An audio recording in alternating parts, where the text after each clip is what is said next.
I am Father Dion, the Post-Catholic Chaplain of the Headquarters and Headquarters Support Group, Philippine Army.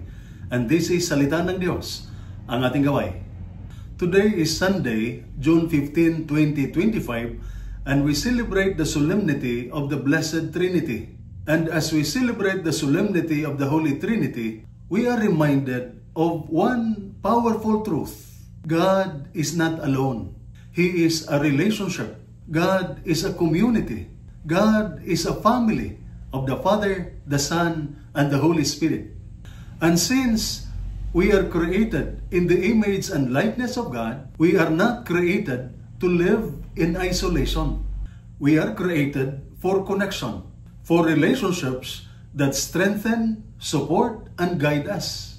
When a soldier is mentally exhausted, when a father is overwhelmed with responsibility, or when anyone feels spiritually dry, it is tempting to bottle it up and fight alone.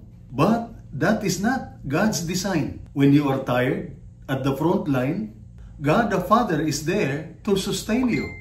When your spirit is low and your mind is heavy, the Son who gave His life for you walks beside you.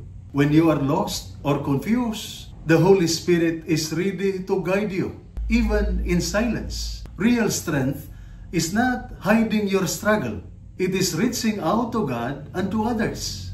Just as the Trinity is united in love, we too are called to lean on one another, our team, our family, and our faith. So, take heart.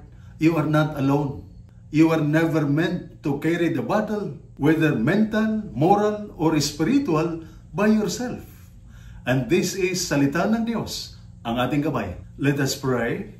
O God, Father, Son, and Holy Spirit, in moments of fatigue, confusion, or fear, remind us that you are with us. Bless all fathers and soldiers with peace in their minds, strength in their hearts, and love in their homes. May we always live as people connected by faith, supported by one another, and guided by your truth.